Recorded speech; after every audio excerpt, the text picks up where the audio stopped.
Good afternoon, everybody. Hope you're having a good day, and thanks for taking the time to come and join us this afternoon. What we're going to be doing is looking at some of the highlights from the 2018 Project Management Benchmark Report. Hopefully you've all got a copy. If you've not, there's some more at the front and at the back, and we're also on the stand, so if you want to come and have a chat, then please feel free to do that.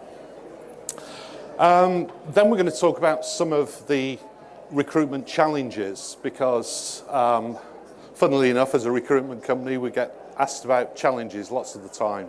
So we're just going to pick up on a few of those, and then actually talk about being ready for change.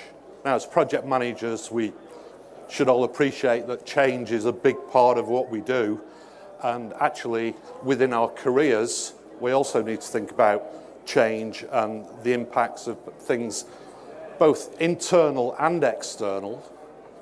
And also change for an individual may be internal, i.e. I want to change within my own organisation, or I want to change externally and move to a different organisation. So it's really a matter of thinking all those things through. Bit of background, my name's Jon Thorpe, and from Arras People. We've been around since 2002, and all we do is project management recruitment, so we're 100% focused on that space.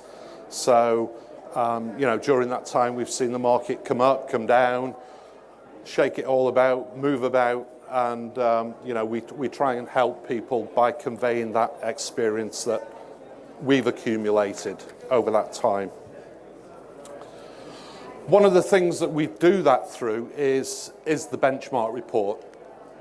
Now, this year's is the 13th benchmark report, so we've got a lot of information that we've collected over the years. And the reason we started doing that is that back in the day, it was really difficult to find out some good information about what's happening in the project management market. So we started the benchmark report, and 13 years later, we're still doing it. And you know, we get some great support, some great feedback from not only practitioners, but also organisations that use project managers. So we like to think we get a rounded view of what's happening in the marketplace. And we like also to think that it's agenda-free, because we're not aligned to a project management thinking defined by PMI or APM or Agile. Yes, we understand and accept all these things are out there, but in terms of playing back the information, we want to play it back straight rather than actually twist it or put a spin on it that suits any particular agenda. So, like I say, it's there. It's also available for download through the website if people need to have a look at it there. So, some of the points of note from the benchmark report. I'm not going to go through everything, because actually we could all be sat here for a few days if we went through the amount of data that we collected, and hopefully you'll take the time to have a look at it in some more detail. Has anybody heard about this war for talent? Has anybody come across that phrase, the war for talent? Many organisations, I'm not sure whether it's just recruiters, have been talking about this for a number of years now, saying that, you know, there's going to be a skills shortage, a real talent shortage, and anecdotally people are saying actually it is getting harder to find people, and then they actually say it's getting harder to find good people. So the market may have lots of people in it, but not necessarily of the quality or the experience that people are looking for. So it's quite interesting to see that in the responses this year, 55% of organisations didn't manage to fill all their open project management roles. So as a practitioner and as a recruiter, that's good news, because hopefully people are going to start thinking this is getting harder and come and talk to people like us, who can then make the introductions to project management talent that they're looking to put into their organisations. Another interesting statistic from our point of view is 33% were recruiting to replace leaving staff. Now, one of the things that we've seen, and is quite typical, is as we go into a recessionary period, everybody that still has a job clings onto that job as hard as they can. You know, it takes a lot to move them out of that organisation. I've got a job, I've got an income, I've been here 5 years, so I'm probably not at the top of the list of when they come to cut any people. So actually, I'm quite secure, or I think I'm secure. Now, what that does is it means that the whole market tightens up, and we use the term churn. So a healthy market has churn because people are of a high enough confidence that the economy is stable, there are enough roles about, and actually I can move from job to job on a regular cycle. And within that, I can gain some new experience and have some new opportunities. But in times of recession, and what we've seen is that churn just disappears and the market very much dries up. So it's really good to see that actually that churn is starting to come back, because that means that people are perceiving that times are a little bit better. It doesn't mean they're great, but there is that level of confidence that they can make that move. And 80% indicated that there was a degree of challenge in finding suitable PM practitioners. So again, that means that the demand is there, and at this moment in time, people aren't being able to find the right people to fill those roles. So as a candidate or as a practitioner, that adds up to actually some good news in terms of what's happening in the marketplace. So to balance and make sure that that 33% figure wasn't just a bizarre figure, actually 23% of the people that responded to the benchmark report this year have been with their current employer for less than a year. So again, that showed that increase in churn that we've been seeing. 32% of employees happy in their current role. That's an interesting figure, and it's one that actually hasn't changed that much over recent years. So again, it means that people are sort of stuck in a role, and actually they're open to some sort of change in the future. And 92% that see that securing a decent pay rise in 2018 is going to be a big challenge. And now we'll look at some data in a couple of slides' time, but the truth is that a lot of people are still in that 0, 1%, 2% pay rises. And it's inflation's at what, 3%? So people are finding it quite tough. Freelancers have also had a bit of a tough time, and 32% of the freelancers who responded to the survey said they were between assignments. 19% headed into 2018 with contracts of more than 6 months. And have we got many contractors in here? Public sector, private sector? Private. Now, I'm sure you've heard about IR35. If you haven't, it's probably worth doing some background reading, but there was a big fear last year that in the budget in November that the off-payroll worker legislation was going to be rolled out from the public sector, where it came into force last April, across the private sector. And that is potentially something that could have a major impact on your wealth, because you would be taxed at source if it was deemed as being inside IR35. It's a big challenge, but again, in the benchmark report, we've got some information in there about that. And actually, lots of project people are outside of IR35 because of the role that they take on. They're not working under direct supervision and control. They do have a degree of autonomy and freedom in the way they deliver their services.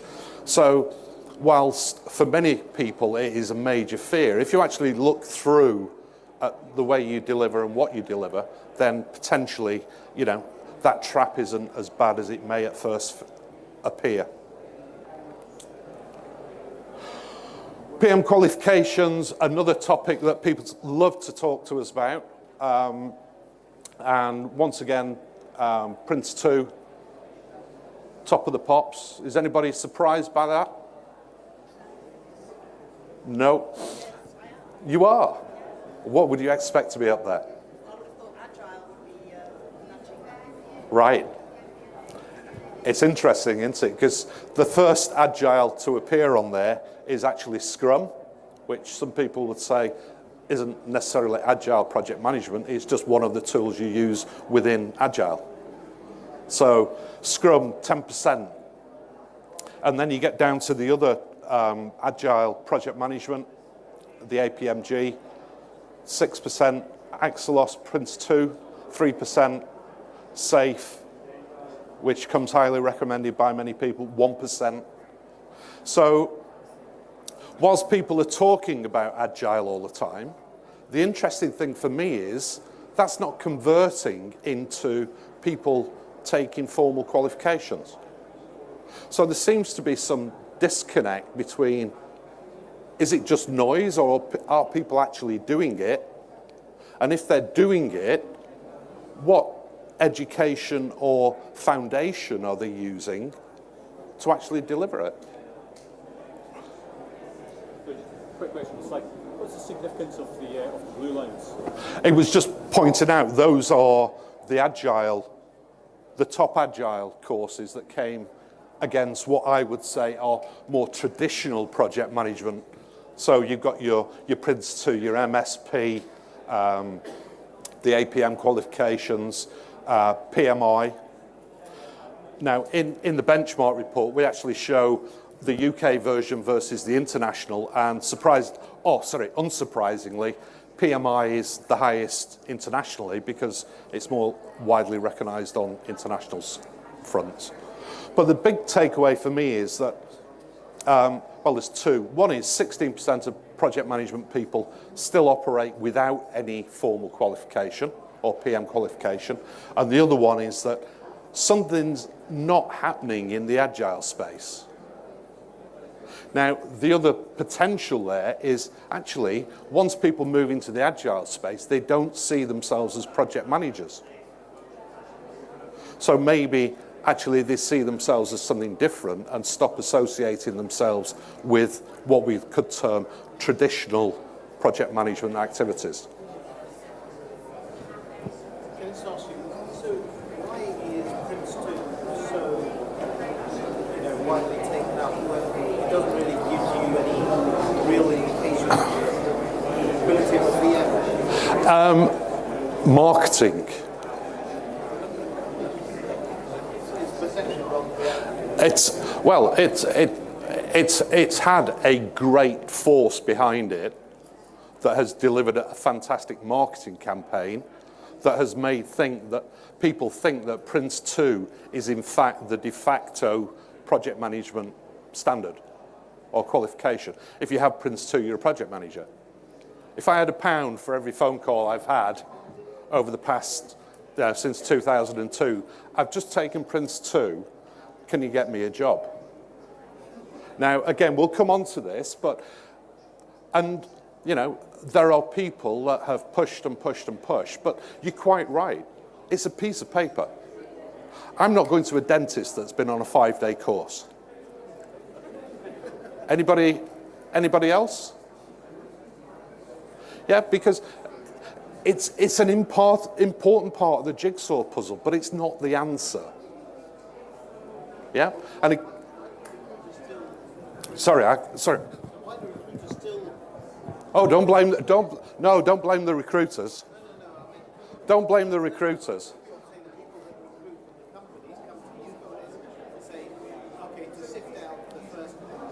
Yep. Because it's easy. Yeah. That's why, as an organisation, we actually read CVs. You know, a lot of organisations, as you quite rightly say, will say, if a client rings us and says, must have prints too, we say, well, why? Yeah. Because actually we want to know whether people are using it. You know, P&O, prints in name only. You know, there's no point having prints if actually it doesn't mean anything. And it can't mean anything because 16% of the practitioners actually don't have any accreditations. Next thing that really stood out for me in this year's data is that we've got an aging demographic. Now, this is something we've sort of been tracking, and this just says recession all over it. Yeah? So this tells us that the last 10 years have really had a bad impact on the stock, if you like, of project management people. So we can see that the under 34s, we've gone from 30-odd% down to 10%. The 35s to 49s, pretty consistent, but again, we've seen a little bit of a dip. Statistically, you could probably say that's a straight line. So, but project management, first career or second career? First career, hand up. Second career? Yeah. Traditionally, project management is not a first career. There are lots of people trying to say it is, but lots of people actually, I was an engineer.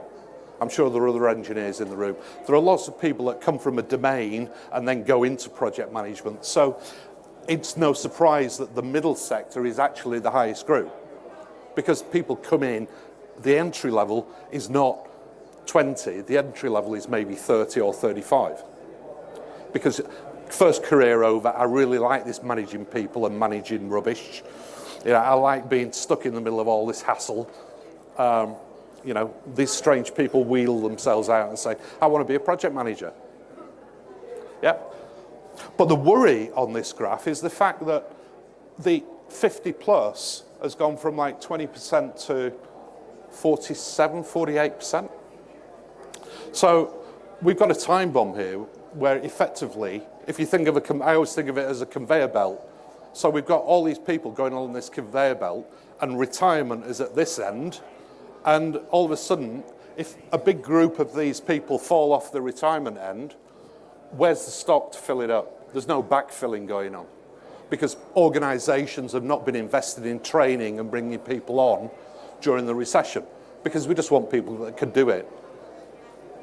So for many, this is where the war for talent will really start, is when that demographic starts falling off even more. So it could be interesting times ahead in terms of what's going on and how people react to the future challenges that graph suggests are coming down the line.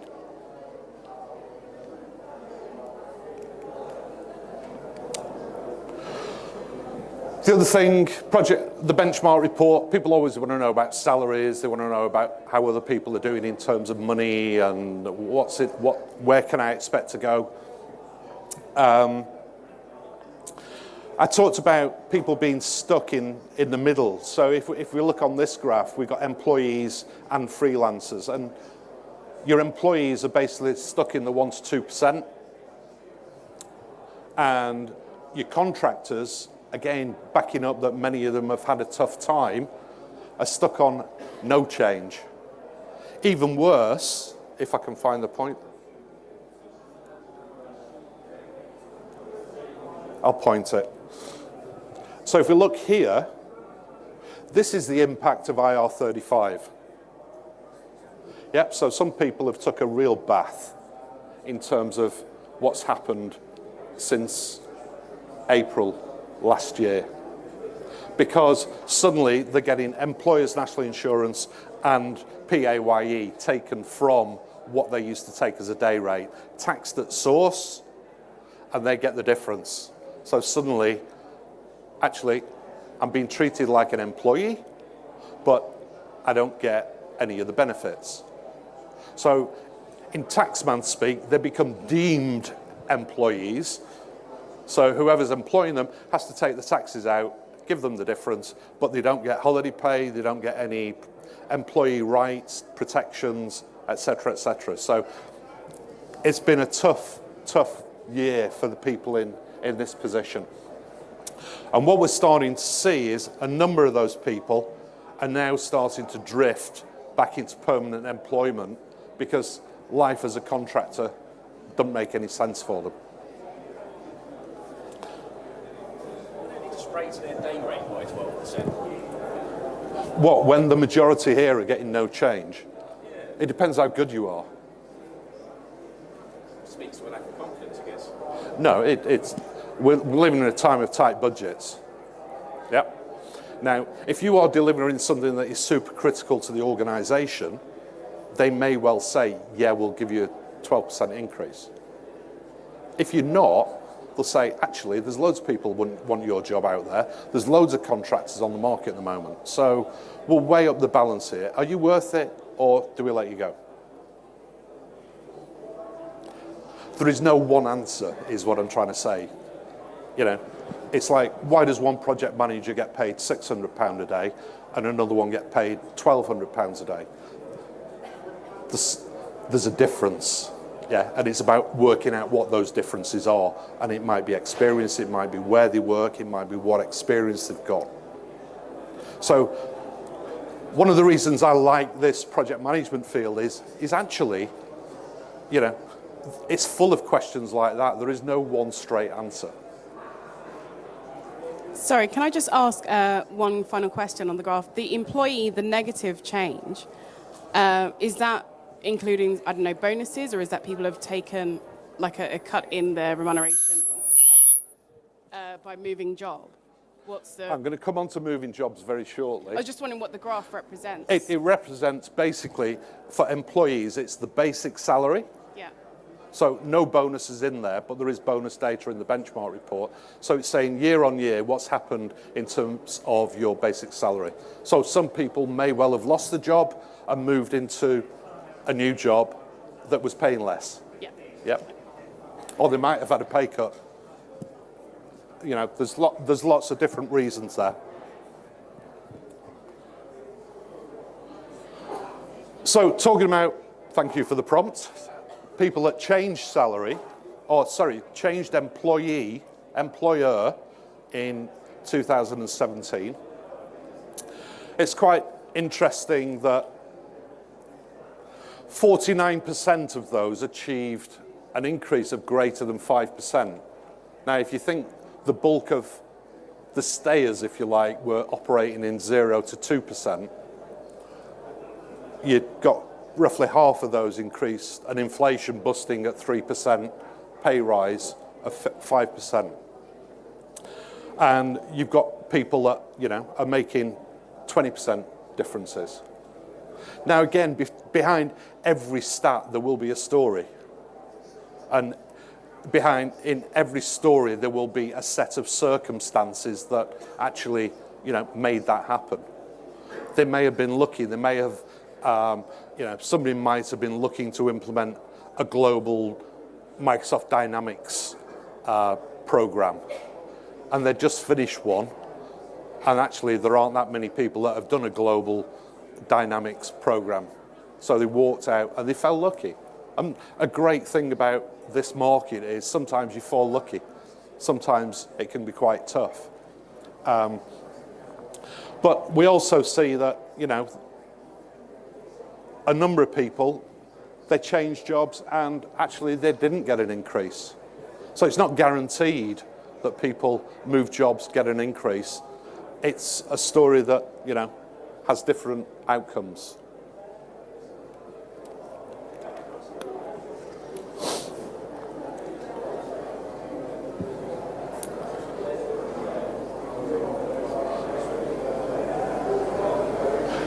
The other thing that comes out in there is the public-private split.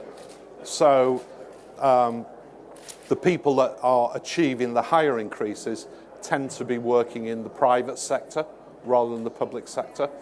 You will get occasional people that do get that jump, but you tend to find that there are more pay constraints in the public sector than in the private.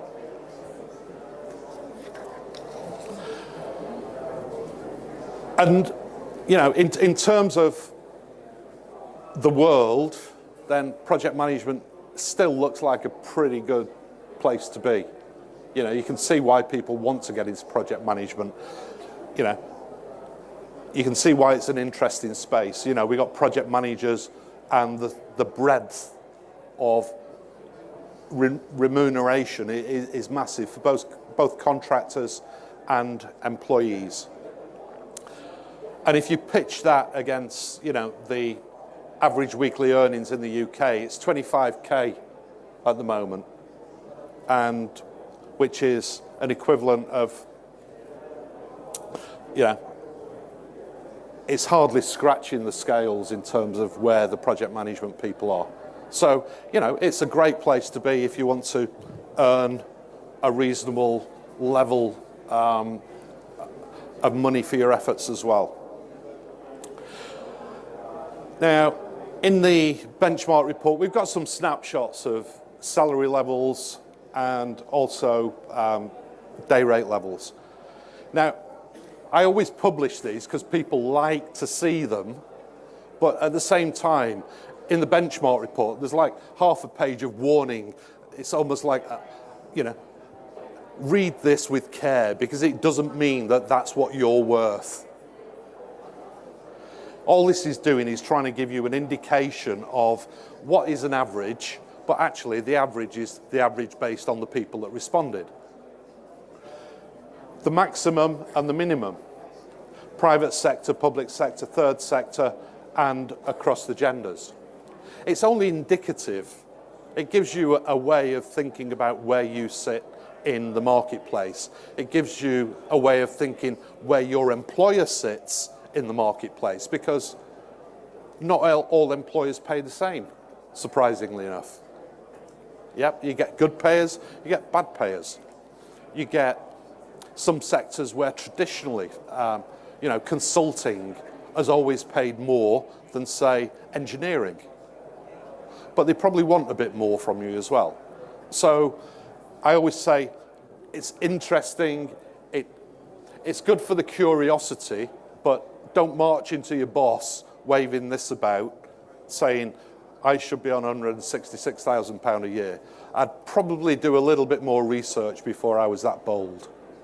Yeah, it's a positioning statement and nothing more than that. So, you know, you just need to use it with some common sense, I suppose. Changing market conditions are, I think, quite interesting and topical at the moment, because what we had, I always think of it with recession, recovery, and boom. So, and as candidates, I think it's also important to think in these sort of terms. So recession, we typically have high availability of people, depressed rates, organisations looking for 110% fit, no training budgets, and low churn. So that sort of sums up that kind of a market. And this is really challenging because people really don't want to invest in people. You've got to be able to come in the door, hit the ground running, and do the job, which makes entry-level roles really, really difficult. It makes career progression sometimes really difficult, making that jump. But, you know, that's driven by the market. I sort of think at the moment we're sort of edging between recession and recovery. So we've got reduced available availability of people. Now, I was almost tempted to put good in there, but I didn't want to offend anybody, so I left the word good out. But mentally, just plant that word good in there. So there are lots of people out there who are calling themselves project managers, but actually the hiring organisations are still looking for the good fit. We've come down from 110% fit to 100% fit. Still tight on training budgets, but organisations are starting to see churn increase. So they're thinking, okay, things are moving, things are changing. So the first thing they try to do is attract by increasing rates. Not for the guys that are already working there, but let's see if we can bring some people in at a higher level and how long we can get away with it for. Yeah? So we'll pay more for new people and leave the people already here at that level for a while longer. Anybody seen that happen? Yeah. So that's what I think of as a recovery stage. And then we go into a boom stage, hopefully, at some point. And then you get low availability of people, increasing packages, and an 80% fit, because you're competing harder for people. So actually the fit will come down and we will start paying training budgets. So we'll skill people up. We recognise we can't all the time get exactly what we're looking for. And with that comes a potential for more churn, because people say, actually, I feel quite confident now that I can go out and have a look around and maybe find my next opportunity in the market.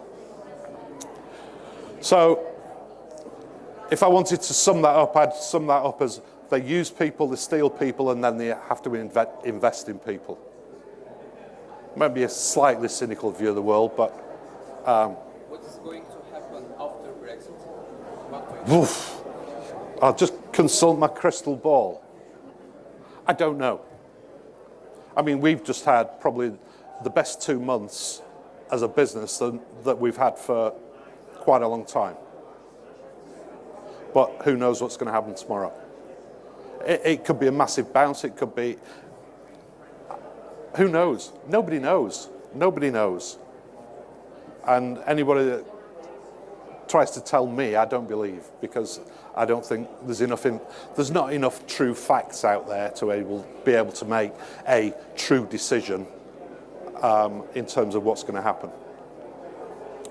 So what are clients looking for? Now, this is something, again, in the benchmark, there's more about it. But number one, clients are looking for PM experience. So no matter whether you're a program manager, portfolio manager, project manager, support person, PMO manager, people want experience. They want to be able to see that you've done the job and done it before. Personality and style. We're in a people business. We want people that can communicate, that fit into our culture. This is a really difficult one, because how people get that out of a CV, I'm not sure. And actually, when you talk to a lot of hiring organisations, they don't even know what their culture is. Or you talk to two people in the same organisation, you get a different story. But personality and style is really important. And then domain experience comes in at number 3. And underpinning that is education and PM qualifications.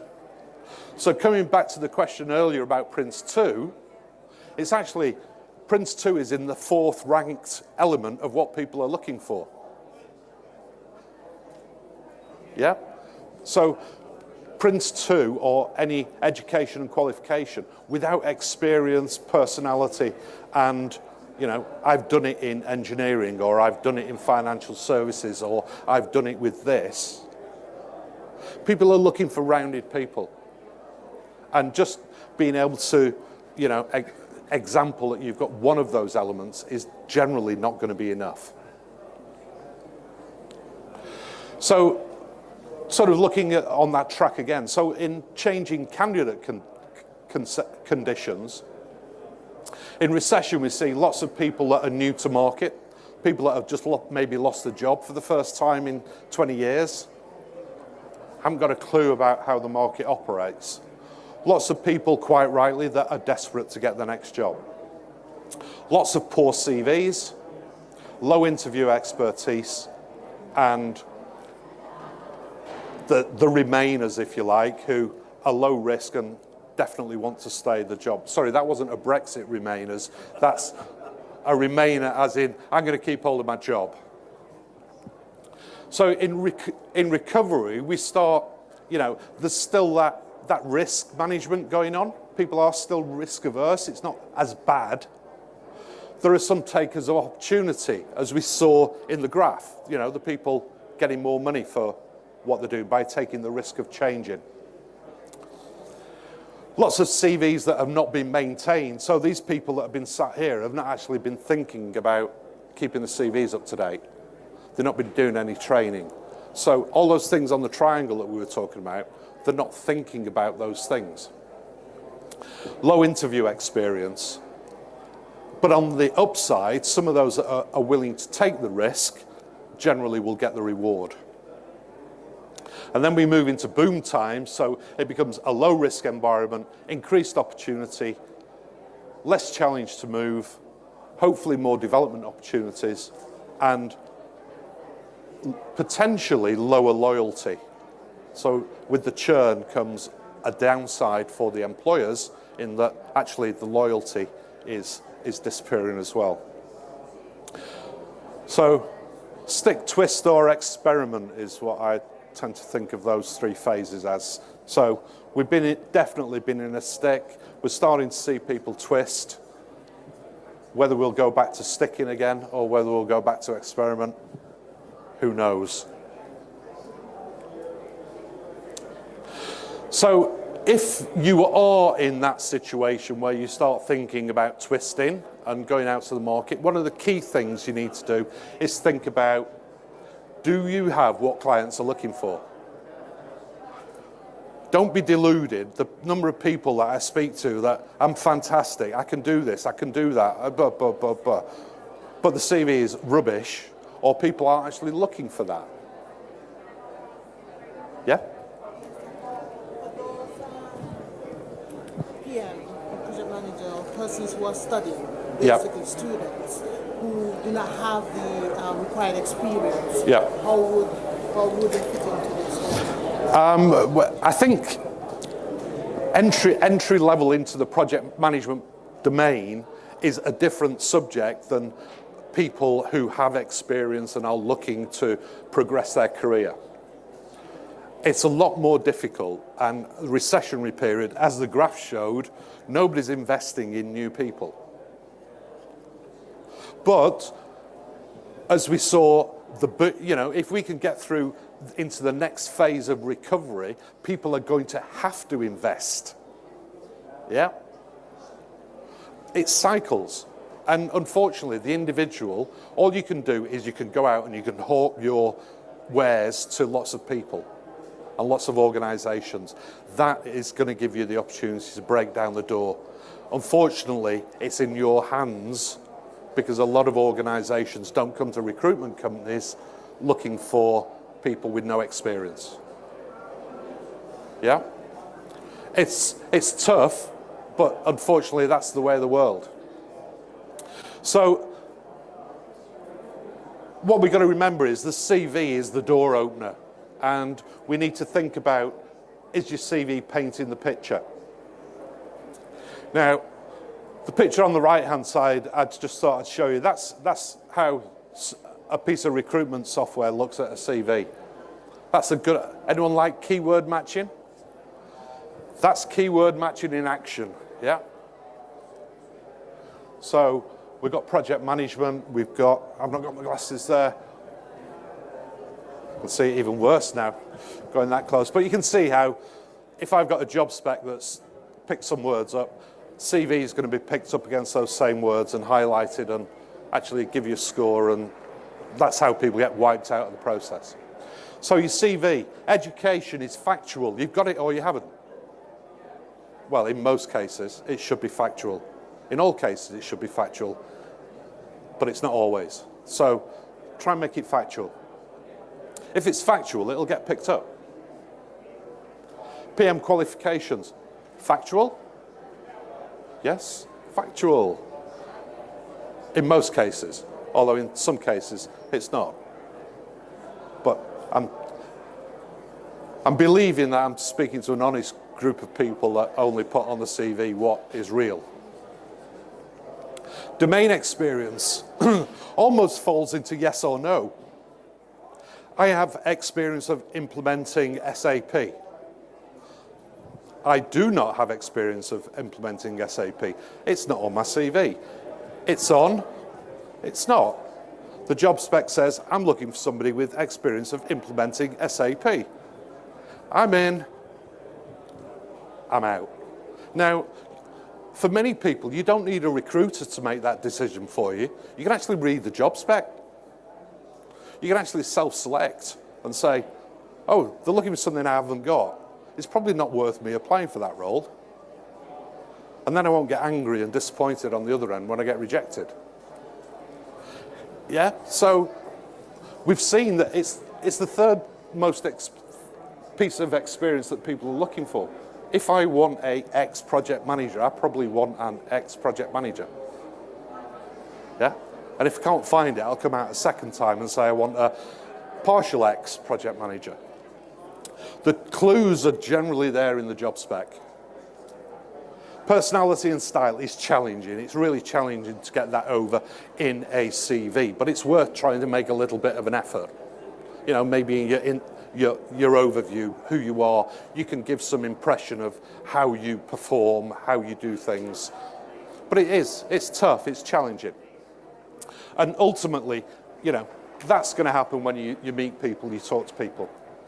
And then we've got P experience. It should be straightforward. In your CV, you should be able to tell me about the experience you've had and you've got and where you've done it before. It's amazing how many people just don't do that. So, just a closing thought. Your CV is generally a way to get a foot in the door. It's not always. Sometimes you have a mate that says, oh, there's a great opportunity here, you know, personal networks, that sort of stuff. But for lots of people, a CV is that way of generating the foot in the door. So it needs to be effective. It needs to be able to be read by a machine. But once it's been read by the machine, hopefully you get the chance for it to be read by a human being. So I've seen great CVs that are just lists of, you know, like lists of skills and keywords. But, okay, it might get you through step one, but come to step two and it's just like, yeah. So you've got to find a way of making that balance. And at the end of the day, I'll be honest, for most recruiters, you get no more than a few seconds to make that impression. So if something fantastic about you for that role is on page 3, I doubt it'll ever get read. Yeah? Make that first half page really punchy and applicable to the job that you're going for. It's really important. Questions? Is there an ideal number of pages? Because I could probably do a 7-page CV, but I figure that that's bad practice. Talking about length of CV, the worst one I've ever seen is 17 pages. Now, I can assure you I didn't read it. Yeah? And again, it comes down to that balance. Some people say 2 pages. I'm happy to stretch to 3. Yes, it's great, the machine reads it, but like I say, ultimately, a human being's going to read it. So it's got to be of a reasonable length. But at the end of the day, it doesn't matter whether it's 1 page, 3 page, 5 page, 7 page, 20 pages. If it's no good, it's going to make the same level of impact. So it's about thinking about how you do it, what's in there, and is it relevant for the job that you're applying for? In terms of timeframes, are you looking at only listings? I've been in my profession for 15 years. Yeah. So you focus really on the last 5 years? We tend to say you're probably as good as your last 2 roles. Because I was with somebody yesterday and was telling me about, oh, I was doing this. And I said, but that was 12 years ago. The world's changed. You know, you've not used those skills for the... And there's lots of other people actually have that currency. I call it professional currency. And your professional currency is normally in your last 2 roles. So those are the ones that you should be really emphasising. And if you think of current role, older roles, and you reach a point where you say, actually, I'm just going to list them. Because nobody's going to employ me for something I was doing 20 years ago or 15 years ago. But they like to see a full career history. Does that apply to permanent people as well as contractors? Yes. 2 roles? I reckon as good as your last 2 roles. I would detail more than that, but in terms of the amount and the concentration, it goes down. So, you know, you must have seen it as a contractor. How many contracts have you picked up because you've just done something similar in your last role? You've got that currency. We're gonna have to finish now. Sorry. I've finished? Okay, thank you. Any questions? I'll be over or here for a few minutes. Thank you.